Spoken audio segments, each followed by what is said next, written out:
everybody. Hi, Desiree. Hello. Hi, Well, everybody. Hi, Sonia. Oh, wow. Sonia, do you see Willem? I remembered. Isn't that wonderful? Glenn, hi. Oh, it's so nice to see everybody. And also the people I don't know. So Dan and Gary, thank you for joining. And Susan, I see you too. How nice. We're going to start. I have to say in advance, I'm a little rusty. So bear with me. Hi, Mike. Bear with me if I don't have all the transitions so great. That was Franco Corelli singing Nessun Dorma with the Italian Rai Orchestra of Torino. And I want to say, hi, everybody. How are y'all? And I have to say, living in Dallas, I've come to appreciate the word y'all. The word y'all is, in English, we don't have a second person plural. There's no distinction between I like you, I love you, and what would you like for dinner if you're the waiter? And so y'all is a way of distinguishing between single and plural. And I like it. I've come to like it. I'm not sure I'm quite vernacular yet, but I hope things are well. I hope all of you are doing well. I hope you've weathered the last year intact and everybody you love is okay and maybe even thriving. Before I start, I'd love to encourage you, y'all, to think of questions for at the end. I really look forward to an interaction with all of you at the end. It makes it fun for me. So here we go. We're going to start talking about Puccini, the guy, and then we'll talk about the opera. And of those of you who came to my salon about Tridico, a lot of this is the same because the guy is the same, but I'm going to repeat it because I have a horrible memory. So his full name is Giacomo Antonio Domenico Michele Secondo Maria Puccini. And he is named after his great-great-grandfather, Giacomo, his grandfather, Antonio.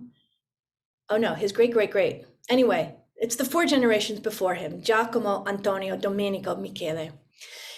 Puccini is born in 1858 at the end of December, and he dies in 1924 at the end of November. He is 66 when he dies. For some reason, I'm fascinated by life across 2 centuries, which all of us fall into. We started in 1 century and we're going to end up in another. And I'm astounded by what the differences are from when I was a kid in the 60s to now. And I can only imagine what it was like when he was a kid in 1860 and he died in 1924. Anyway, I digress, and it's way too early for me to digress, so let me keep going. Puccini is from Lucca. And Lucca, if you haven't been there, hold on a second, I have a picture to show you of him. This is Puccini, a dapper guy. And he's from Lucca, which if you have ever been there, so here is a map of Italy. The hill towns so he's from Lucca, which is here. It's not so far from Florence. You can drive through. This is pretty hilly. But if you haven't been to the hill towns in Italy and you have the opportunity to go, you should go. Volterra, which is here, is an old Etruscan town. And the Etruscans were there before the Romans. So they were there like in the 6th century BC, and they really colored the culture in Italy. And Lucca's not far from Pisa. And see, this arrow here is where Puccini eventually ends up. He has a house in Viareggio. Anyway, Puccini is the 7th of 9 children. He has 7 older sisters, one of whom dies in childbirth or in infancy. So he's got 6 sisters and 1 younger brother. And this will come to play later in how he feels about women, but we're gonna get to that later. He comes from a musical dynasty. His great-great-grandfather, also named Giacomo, was the maestro di cappella in the Cattedrale de San Martino in Lucca. For 124 years before Puccini was born, the Puccini family composed and performed music for the church. Puccini's father, Michele, dies when Puccini is just a little kid. He's like 5 or 6, and he's too young to work in the cathedral. So the line of Puccini's working in the cathedral is broken. He does sing in the choir, in the boys' choir, and later on, when he's about 14, he works as a substitute organist, helping make money for the family because his mother was a widow and needed money. He receives his general education at the Seminary San Michele in Lucca, where everyone expected him to show prodigious musical talent. Instead, he's lazy and shiftless. He doesn't do his homework, and he often cuts school. There's a story of him stealing organ pipes to buy candy. We don't know if it's true, but I read it in more than one place. But his mother has faith in him. His mother believes that he has talent. And I guess also he's the oldest boy. So she gets him a tutor, and he starts making progress. When he's 17, he goes to a concert. He goes to hear Verdi's Aida, and a light goes off in his head. He becomes convinced that the only career path for him is as an opera composer. So one of his uncles, who is involved in his life because his father is dead, supervises his musical education, and he gets a scholarship from Queen Margherita, who is there's a king in Italy at that moment, King Umberto I. And so he gets some scholarship money, he gets a grant, and he goes to the Conservatory in Milan, where he studies composition, among others, with Amilcare Ponchielli, who is today best known for the opera La Gioconda, with the Dance of the Hours in it, which goes do-do-do-do, do-do-do-do, do-do-do. We know this, and that's what Ponchielli is known for. Puccini's roommate at the Conservatory is Mascagni, who writes Cavalleria Rusticana.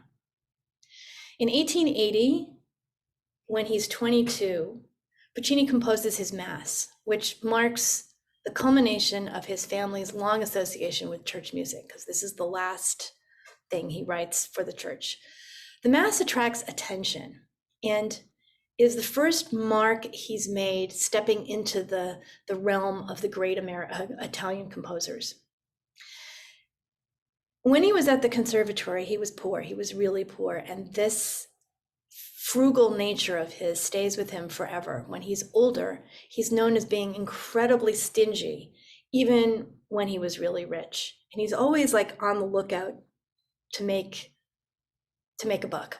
So there's a story told by a friend of his from school, a guy named Arturo Buzzipeccia, that he and Puccini would cheat at playing cards. They had a musical like a secret language. They would hum a melody that was corresponding to cards, and that's how they would cheat and they would win.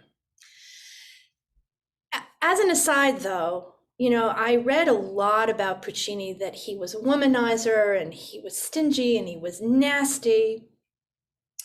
So his reputation is that he's shiftless and he's, but the truth is, I think, he was riddled with self-doubt. He was prone to indecision and self-pity. He didn't have the kind of confidence that Verdi had. Verdi had a swagger and a braggadocio, but Puccini didn't. And maybe his constant philandering was just a manifestation of his anxiety and insecurity. He was just looking for validation.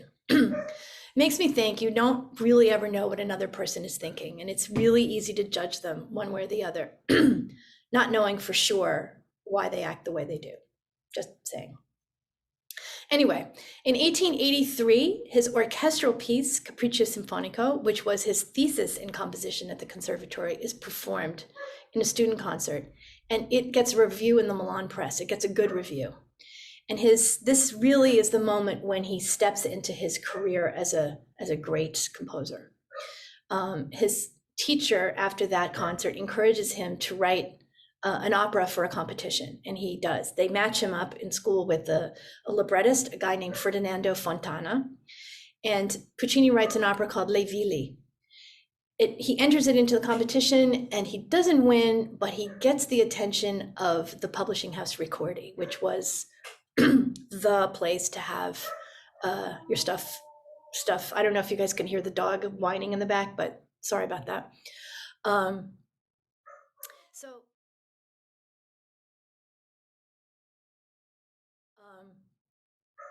So Giulio Ricordi publishes the libretto with no charge, and later on he buys this opera and publishes it. And even though it wasn't successful and it didn't win,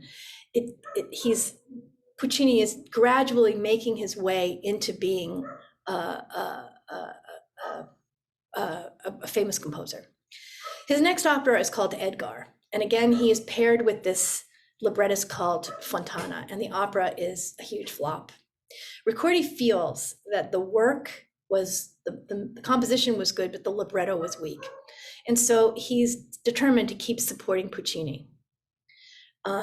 During the same time, Puccini falls in love and runs away with a former piano student, a married woman. She's married to a man who is essentially the grocer. Her name is Elvira Gemignani. So in 1884, something like that, he begins an affair with this woman. She's unhappily married. Eventually, in 1903, her husband is, now you have to listen carefully here because it took me a while. Her husband is killed by the jealous husband of the woman with whom he is having an affair. And way before her husband died, though, she takes her two kids and she moves in with Puccini. And her two kids, by the way, one of whom is from the grocer, and one of them, the daughter is from the grocer, and the son, whose name is Antonio, who was born in 1886, is Puccini's. So she moves in with Puccini, but they don't get married until 1904. I'm taking a really big tangent here, a detour. So Elvira, naturally, because of the way her relationship started with Puccini, is a very, very suspicious and jealous woman. Puccini, moreover, is kind of handsome, and he has a roving eye. And once he becomes famous, so like after he writes Bohème and Manon Lescaut and Tosca, he has endless, poorly concealed affairs. He famously describes himself as, and this is a quote, a great hunter of wild birds, opera librettos, and beautiful women. Wikipedia lists 6 women with whom Puccini has affairs. He writes reams of love letters. And here are some of these are pictures of some of the women with whom he has affairs. So these are some of the women. I think a lot of them were sopranos in his operas. And he's very passionate about these women. Anyway, I'm going to jump ahead. I'm going to jump ahead in the story for a moment. In 1909, so we were in 1886, and we'll come back to that. But in 1909, after they've gotten married, Elvira accuses him of sleeping with the chambermaid. She makes her accusations public, and she persecutes the girl for 3 years. So she's ruthless with this girl. And eventually she fires her. The girl goes home and commits suicide, swallowing poison. The autopsy shows that she was a virgin, and Puccini wasn't actually doing anything with her. So his wife, Elvira, is accused of and found guilty of slander and sentenced to 5 months in prison, although a payment to the girl's family from Puccini spares her from actually spending any jail time. After this, Puccini demands absolute freedom of action, and Elvira never says another word about his peccadillos. I read also, though, as a matter of fact, Puccini was not a classic philanderer. His temperament was friendly but shy and lonely, and his hypersensitive nature led him to live with deep emotion his relationships with women. Moreover, he had been surrounded by women as a child. He was raised by his mother and his 5 sisters, not including the one who died, and only one younger brother. We'll never know the truth. In any case, the personal chaos of the suicides team and the legal case seems to have interfered with his composition. His work stalls and may also have influenced the character of the servant girl, Yu, in Turandot, who commits suicide. But we'll talk about that when we get to the opera. So for now, let's go back to his career. So by all accounts, the libretto by Fontana for his second opera, the one that Ricordi commissioned, is also weak. It's still a flop today, and it's never done. I've never even heard of it. However, Giulio Ricordi really has a personal interest in Puccini, and he keeps supporting him. He sends him to Bayreuth to listen to Meistersinger. And Puccini comes back with a plan for Manon Lescaut. And he like starts working on it right away, even before the libretto is done. He interviews like a million librettists, and he finally decides on these two guys, Luigi Illica and Giuseppe Giacomo, who he ends up collaborating with for his next three operas, which are Bohème, Tosca, and Butterfly. So it was a good match. So he finishes Manon Lescaut, even though there was some logistical issues, and it premieres in 1893 when he is 35. And it premieres in Torino at the same time that in Milan, Falstaff, Verdi's last opera, premieres. But Manon was a great opera, and Puccini's gets a great reputation from this. In London, George Bernard Shaw writes, Puccini looks to me more and more like the heir of Verdi than any of his rivals. So after the success of Manon Lescaut, Puccini and Elvira moved to Torre di Lago, which is about 15 miles from Lucca. He loves hunting and he loves automobiles. And this is a place, like a physical place where he can enjoy both. As an aside, actually, Puccini commissions the first off-road vehicle in Italy. He wanted a car that can take him through the countryside on rough terrain, so go not just driving from place to place, but he could drive into the country and go hunting. And his car is designed by Vincenzo Lancia. So it's in 1922. He's got this incredible car. And I think he has more than one. And he really spurs the car industry to make these off-road vehicles. Anyway, in 1900, he acquires land and has a villa built on the lake where he lives until 1921, when pollution from a nearby factory makes him move. He keeps Illica and Giacomo as his librettists. And the second one of the operas that he does with them, Bohème, Tosca, Butterfly, so actually the first one, Bohème, also premieres in Torino, conducted by Toscanini. Toscanini is a good friend to Puccini. He's around the same age, just a little younger. Toscanini is born in 1867, and Puccini was born in 58, so they're 9 years apart, but they're contemporaries. But Toscanini goes on to live until 1957. Another person whose life straddles 2 centuries, who many of us actually, I didn't, but many of you might have seen Toscanini in real life. I've got a really nice picture of the two of them, of Puccini and Toscanini together. Interesting that Toscanini was more politically astute than Puccini. And I didn't write this down in my notes, so this is extemporaneous. After World War I, when the fascists, so Mussolini becomes the Grand Duke of the Fascist Party in 1919, and he becomes the prime minister in 1922. And Toscanini is pretty adamant against fascism.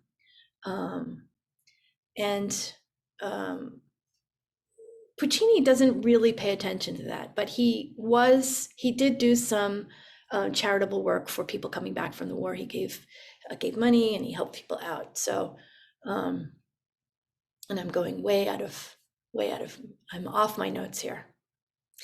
So Puccini and Toscanini are friends. So he composes Bohème, then he composes Tosca, which Tosca also was a sort of a foray into more current affairs. So they call this verismo, realistic depiction of what was going on in real life, including some serious violence. I mean, in Tosca, you hear the tenor being tortured, and he comes out and he's got blood all over his head, and these operas are successful. They're popular and successful. In 1903, Puccini is seriously injured in a nighttime automobile crash. He's driving back from somewhere, and his chauffeur is driving. The car goes off the road. The other passengers are Elvira, his partner and future wife, and their son Antonio, who at that point is 16, 1903, he's 19. Elvira and Antonio are thrown from the car and they basically have minor injury. The chauffeur has a major break in his thigh bone, but Puccini is trapped underneath the car. He has a severe fracture of his right leg, and part of the car was pressing down on his chest. Luckily, a local doctor and another person hear the accident. They come running, they push the car off him, they rescue him, but it takes him months to heal. And during this time, it's discovered that he's got diabetes. As a very weird aside, the very next day, Elvira's husband is murdered, like the next day after this accident. So the accident causes a delay. Puccini is working on Butterfly, and it gets slowed down, but he gets to marry Elvira. Puccini, so Butterfly opens, and there's some excitement about it because the soprano is having an affair with Toscanini, and she's pregnant, and during the performance, her kimono opens, and the audience says, "Oh, it's Piccolo Toscanini," and also the audience didn't really like the way Puccini wrote it. Puccini imagined that the audience should wait with Butterfly, so he makes no break between two of the acts, and the audience really didn't like one act. So Puccini rewrites and rewrites to make it work. And I was going to say about Toscanini, there's a terrific biography by a guy named Harvey Sachs, who wrote this biography at 17 years ago, but since then there's been a lot more information. And it's a good read because the guy had morals in some way and not in others. He was actually an incredible philanderer, but the book apparently is really great, and it's on my shelf to be read, but it's huge. In 1923, while Puccini is working on Turandot, he gets diagnosed with throat cancer. He goes to Brussels for an experimental treatment. He was a heavy smoker. And the treatment actually doesn't kill him. He has a heart attack and he dies in 1924. When he dies, there's a performance of Bohème in Rome was stopped, and the orchestra plays Chopin's Funeral March for the stunned audience. He's buried in Milan, first in Toscanini's family tomb, and then in 1926, his son arranges for his remains to be transferred to a chapel that's built in his villa. And I have a nice picture of an older Puccini. This is from 1924. That's him. That's very soon before he dies. So he's essentially a pretty young man. 66 is not. Yeah. So, all right, the opera Turandot. It's set in China, and the story comes from a collection of Persian stories called The Book of 1001 Days, not to be confused with 1001 Nights. Puccini begins work on Turandot in March of 1920. He's got new librettists at this point, two guys named Giuseppe Adami and Renato Simone. And again, he begins to compose music before they have finished the text. Puccini had been gifted a music box, a Chinese music box from an Italian diplomat to China, and he uses some of those melodies in the opera. And just like in Madame Butterfly, Puccini strives to make some kind of Asian authenticity, at least to Western ears, and you have to consider that this is 1920. Up to 8 themes actually used in Turandot appear to be based on traditional Chinese music. So that's, by 1924, he has composed the opera up until the final duet. So the final duet wasn't finished because he wasn't happy with the text and it hadn't been fixed. And he in March, he stops composing because he's waiting for the text to be finished. And he gets finally a text on the 8th of October. And it's the fourth revision that Adami does of the duet. And he, 2 days later, he's diagnosed with throat cancer. And towards the end of November, he goes to Brussels for special therapy.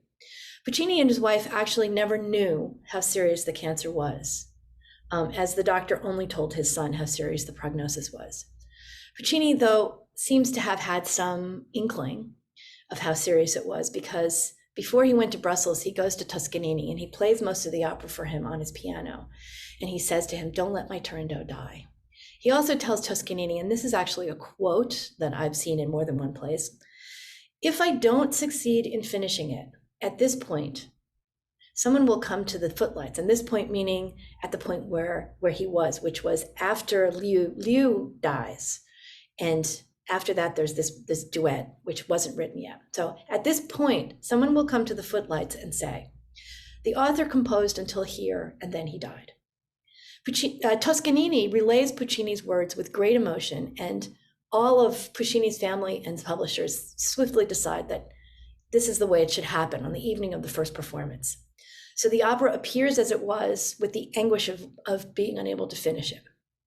So when you're watching the opera next Saturday, take note of when Puccini dies, because he dies at the same point that Liu dies.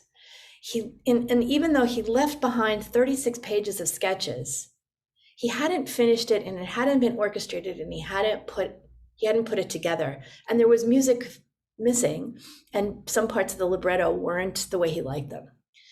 Puccini leaves instructions that Riccardo Zandonai, who is now only today, he wrote Francesca da Rimini, that he should complete Turandot. But Puccini's son, for some reason, he's 40 years old, he objects, and finally they decide on, actually it's Riccardi who decides that Alfano should do it, because Alfano was working on an opera called La Leggenda di Sakuntala, something which I've never heard of, but it resembles Turandot in that its setting and also in its heavy orchestration.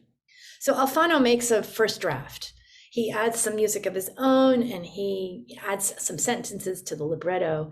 And Riccardi and Toscanini are like seriously critical. They're like, no. So Alfano goes back and he writes another one. And the thing is that Riccardi was less concerned with the quality of Alfano's writing than that the music should sound like it was seamless, like it was still written by Puccini. So he does, and Toscanini cuts out 3 minutes of music, and there's a lot more fussing that goes with it. But finally, it ends up being the opera we know today.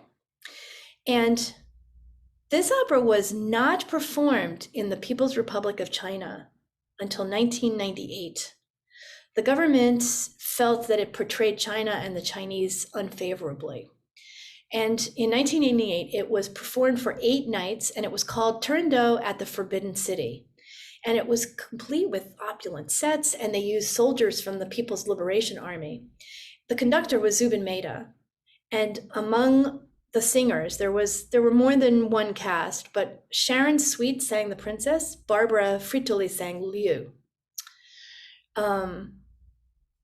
Before I talk about the story of the production, I just want to make a little aside. In the performing world, the issue of copyright is complicated because different countries have different laws. And in the United States, it goes something like, you're covered for 95 years from the point of the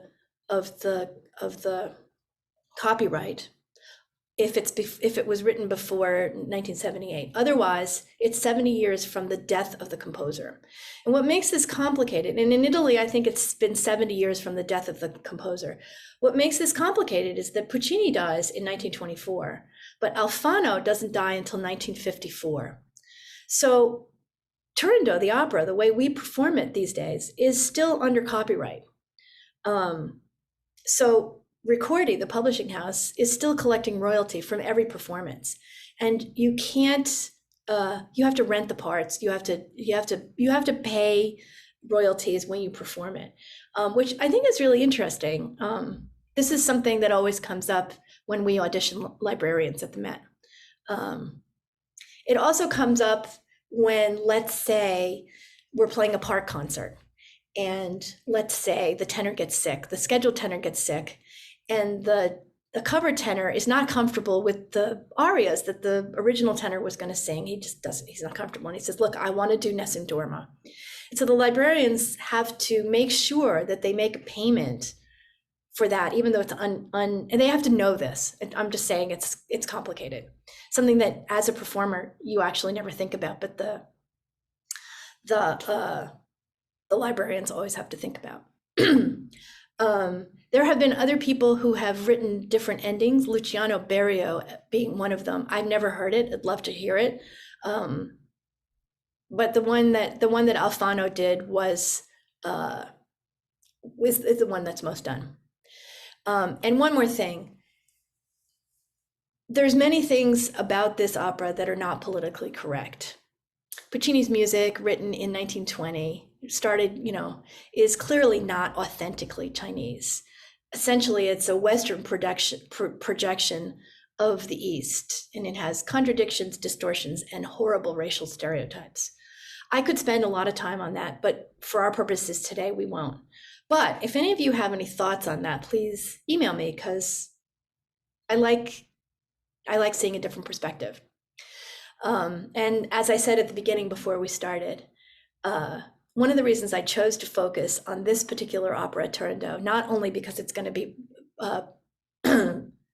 transmitted next week, but is that during the course of my career, it was never one of my favorites.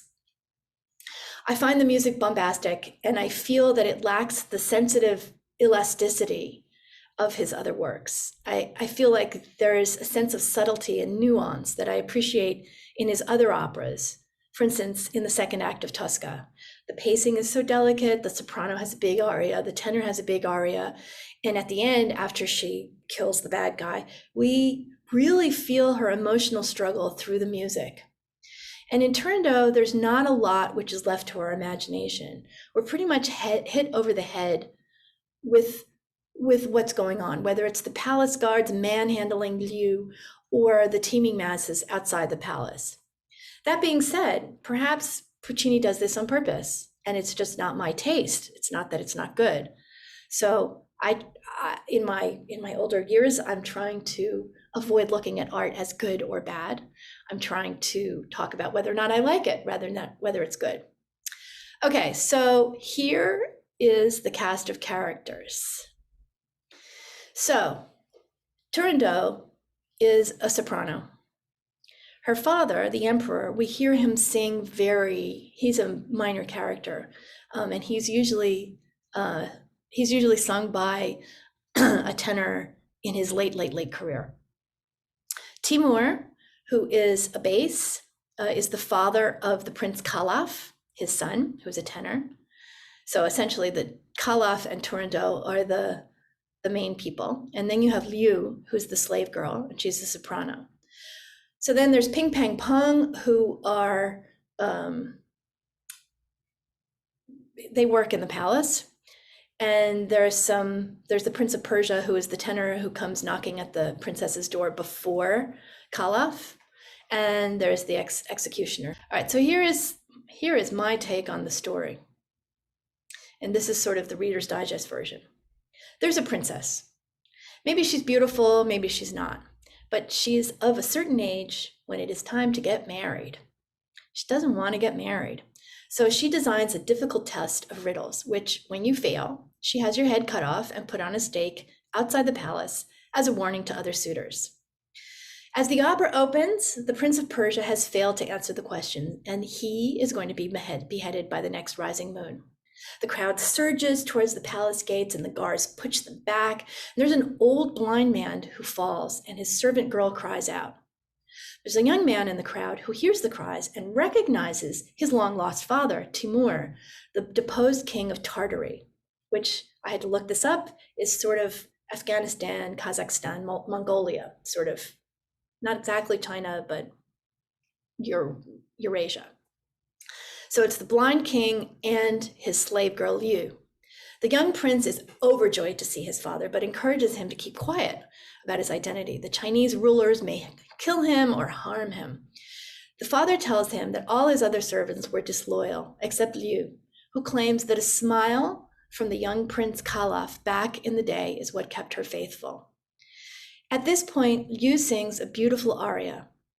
And I'm going to say that in general, the music for Liu does have that sensitivity that is lacking. So I'm going to play a video clip now. And I'm going to play 3 video clips coming up. And they all come from the first production, the premiere production of the Zeffirelli set from the spring of 1987.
I think that that is some of the most beautiful singing and beautiful music, just gorgeous. So in the process of ordering the beheading of the Prince of Persia, the young man, the Prince Kalaf, lays eyes on the Princess Turandot and falls madly and passionately in love with her, and he has to have her. Against the advice of counsel, he decides to take the challenge and answer the 3 riddles. That's Act 1. Act 2. Lots of incidental stuff that happens at the beginning, some incredible scenery, what seems like 1 million people on stage. Again, even if you have already seen this opera, you should go see it again because there are so many details in the production, from the fabric on the clothes to the wall coverings to the headdresses. It's just incredible. And also, as an aside, think about this. Kalaf and Turandot and Liu are singing wearing incredibly difficult costumes. I mean, Turandot's costume has this thing on her head, and Kalaf is wearing leather, like he's on stage wearing leather. Anyway, the prince comes and he answers the question. So spoiler alert, I'm going to tell you the 3 riddles. So the first one is, what is born each night and dies at dawn?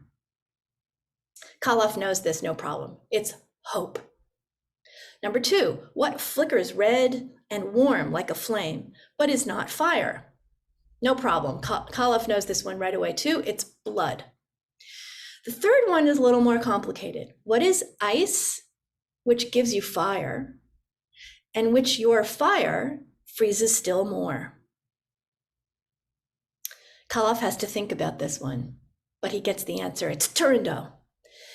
And the crowd goes crazy. So he answers all the questions perfectly, and the princess is really dismayed because now she has to marry him. Kalaf sees that she doesn't want to marry him, and he offers her an out. He says, look, you asked me 3 questions. I just have 1 question for you. You don't know my name. Tell me my name before sunrise, and at dawn I'll die. So Act 3 starts with Turandot's heralds going across the lawn, a country saying, nobody can sleep until she finds out what his name is. And Nessun Dorma means nobody is sleeping. So the prince sings this aria, and Kalaf's, the henchmen bring in Kalaf's blind father. The guards have seen them, and the slave girl. The guards saw them talking to the prince, and they think maybe she knows something. Timur has nothing to say, and they torture Liu a little bit. She refuses to answer, telling the princess that her resolve to remain faithful is rooted in love. Liu eventually seizes a dagger from one of the guards and kills herself. I'm going to watch this one. This clip is a little longer, but it is also such beautiful words, music and words. The words she says is something like, She will say nothing out of love. And out of love, the princess will come to see Kalaf in the same way she does. And the music is so touching and lovely. And again, remember that this is the point where Puccini dies.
And at this point, everybody leaves. They carry off Liu's body and leaving Turandot and Kalaf alone together. And Turandot is becoming more and more confused. It's like a coming of age thing. She's having these feelings that she doesn't recognize. She says, what is this fever I'm feeling? And so one thing leads to another, and Kalaf sort of kisses her. And I've thought about this a lot. So, normally in opera, kissing music gives us goosebumps. It's like, oh my God, it's like a romance novel. You see this kiss, and the music in Puccini, in a lot in opera is like, but this music for kissing, this is like the oddest thing.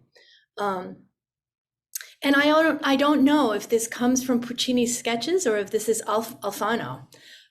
So here we go.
So she says, "Oh my God, what happened?" And I find that music like that, bum, ba bum, ba ba bum, for kissing music is not really. But so she says she realizes ever since she met him, she loved him and hated him. And she asks him to leave, taking the secret of his name with him. She doesn't want to know his name. And he decides he's going to force the issue. So he blurts his name. He said, "This is my name." And he puts his fate in her hand. They return to the palace, and somehow between then and getting back to the palace, she figures out that his name is Love. And she says she knows his name is Love, and they live happily ever after. So this production by Zeffirelli was premiered in March of 1987. Not only are there hundreds of people on stage, the opera uses nearly 100 musicians. It is scored for a huge orchestra. Normally in orchestra, you have two sets of winds, two flutes, two oboes, two clarinets. This has three of each, three flutes, three oboes, three clarinets, three bassoons, four French horns, three trumpets, three trombones, a bass trombone. Then percussion, you just have to listen. So the percussion is 6 players altogether. It's a timpanist, and we have cymbals, gong, triangle, snare drum, bass drum, tam-tam, glockenspiel, xylophone, bass xylophone, tubular bells, and tuned Chinese gongs. There's also a celesta and a pipe organ. There are 2 harps. There are string players. So there are 23 violins, 8 violas, 8 cellos, 6 basses, sometimes 7 basses. That's 77 in the pit. On stage, there are 2 saxophones, 6 trumpets, 4 trombones, woodblock large gongs. So that's 13 people on stage. And the gongs, Puccini commissioned a set of 13 tuned gongs, especially for this opera.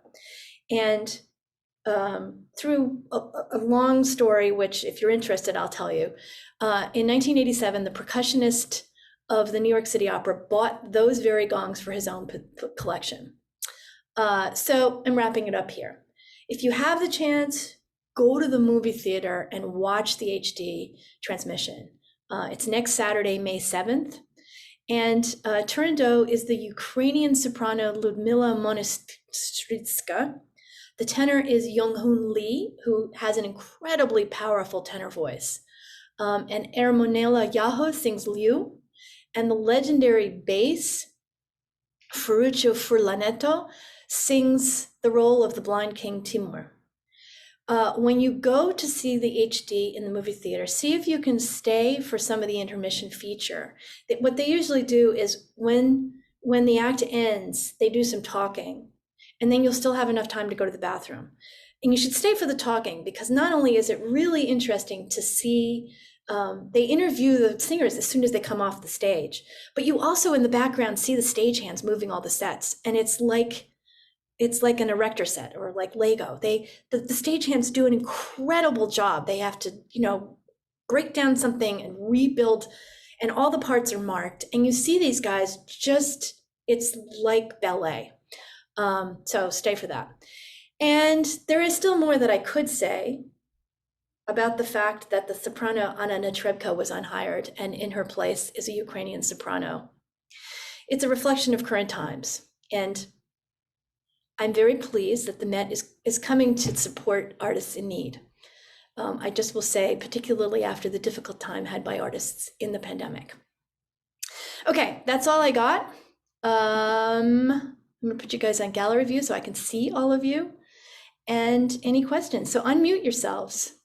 And I think I saw a comment for somebody. Okay. Questions? Or comments, or personal comments, or say hello. Anybody? John. Jane, go ahead. First of all, thanks. It was amazing. Minor complaint, why didn't we get to hear Plasto Domingo sing Nessun Dorma? And third, do you think that Toscanini was particularly politically astute because of his own difficult path of treading the life of a Jewish musician in between the wars? And how faithful was he, or do we know, to determining that the final aria preserved his friend's intent? We have to read the book. And I know you will read it. You know, I think Toscanini was in it for Toscanini. And I don't, and maybe Sonia, do you know this? Have you read that book? Wait, unmute yourself. Yes, I have, and I know Harvey Sachs, and I have read the book. It's very, very detailed. I don't think it leaves anything out, at least that I know about. And Harvey had access to quite a lot of information, which was provided by the great granddaughter of Toscanini, who lives in the Berkshires. So it's an incredible book, and it should be read by everybody who's interested in. He was a womanizer. He must have had an affair with every soprano who ever had anything to do with any that he had. Anyhow, thank you, Desiree. Just by way of introduction, Sonia Monosoff, who was just speaking, is essentially the person responsible for my career. She taught me at Cornell when I was studying music, and she said, I wouldn't wish this on anybody, but you should go study music. And I did. So thank you, Sonia. John, you were going to ask a question. Yes. Yes, despite your kind of reticent for this opera, which I respect, Diane and I have fond memories of I think it was 1996, thereabouts, seeing Turandot live at the Met with Pavarotti, and so we remember that and very fondly. So there are moments in it. And it may also be that for the orchestra, it is unbelievably loud in the pit and somewhat unpleasant. There's a lot of, I was going to say screaming. That's not nice.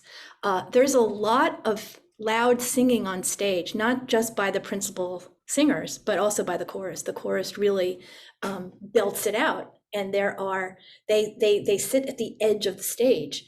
And it's loud. There's all those percussion players behind the violas, and it's just, on the other hand, I look at it and he actually does a fantastic job, as in all his operas, of emotionally painting.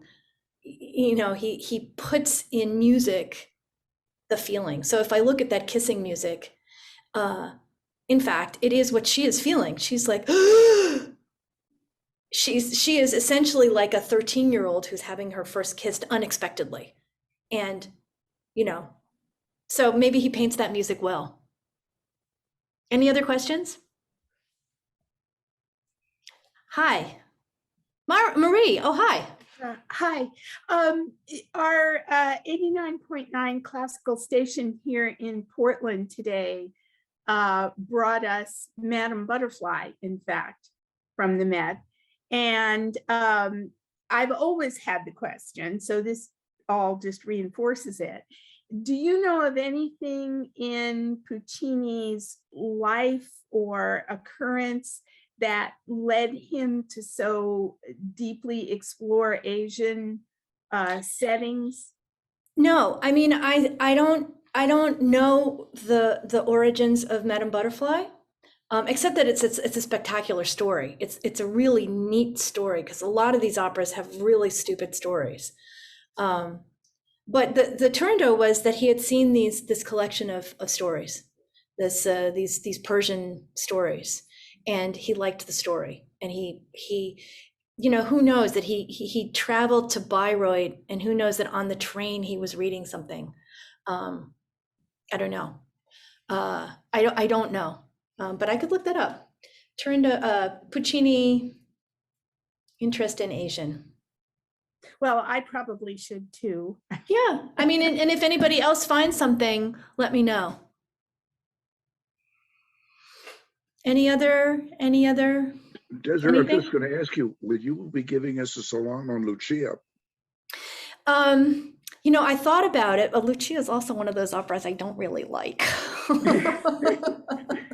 I mean, so no, I won't. I have become more busy than I expected to in retirement. I've been doing a lot of playing here in Dallas, and my summer is as it's normally been, really busy. So I'm essentially leaving in the middle of June to go work, which playing, I'm so lucky that my work is called playing. No, I won't.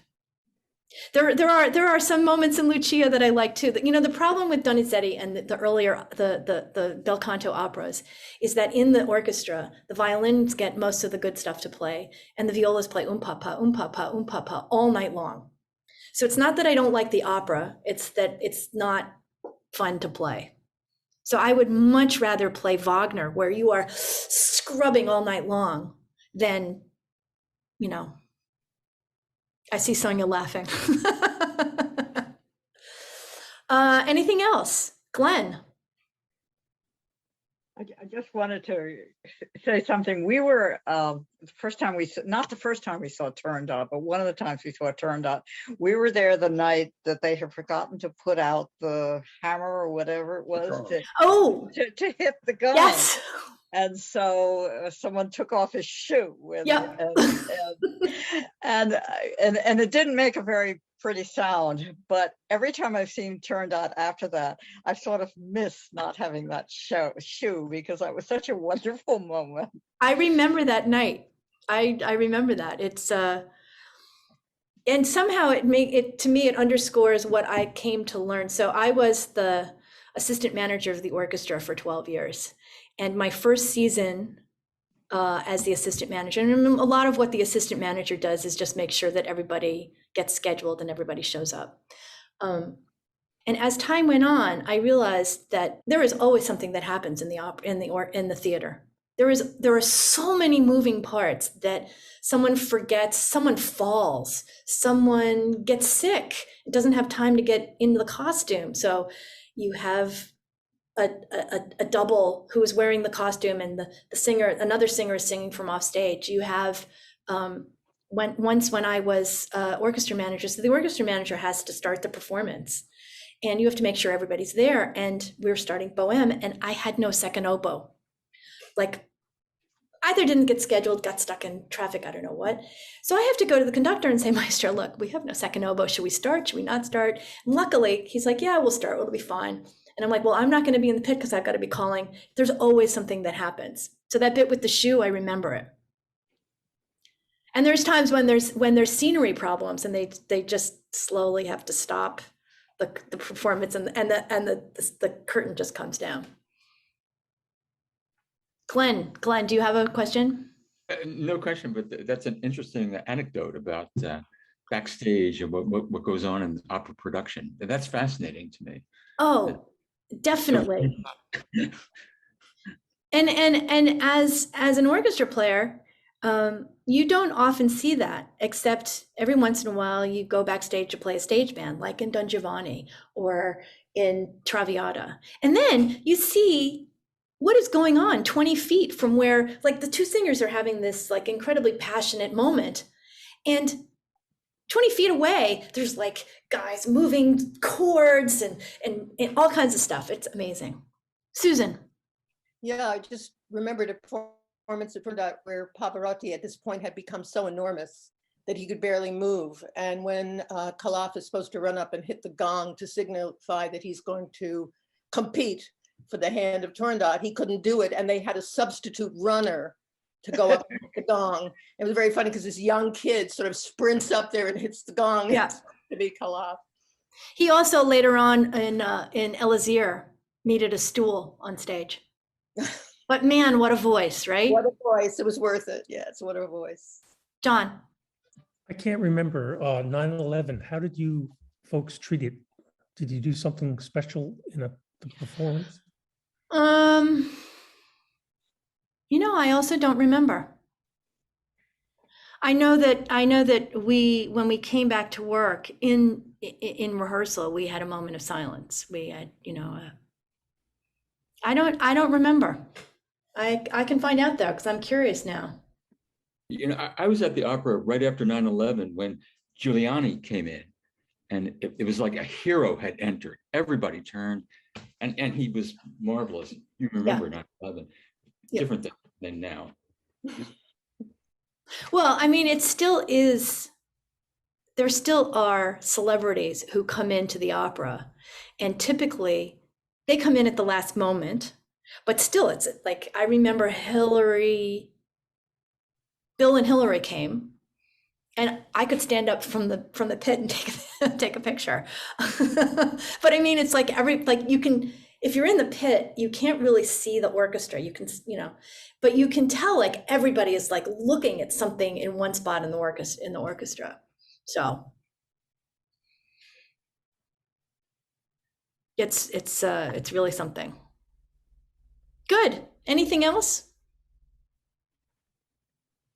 No? Thank you. It was Thank you really all. great. It's Really great to be enjoyed it. back, but it probably won't be, probably won't be back until September. So Well, thank you all for coming. Mike, Carol, thank you. Dan, everybody. thank you. Jane, Yeah. very, very nice. Bye, Thank you. Be well, everybody. Bye. Bye. Bye-bye. Bye-bye.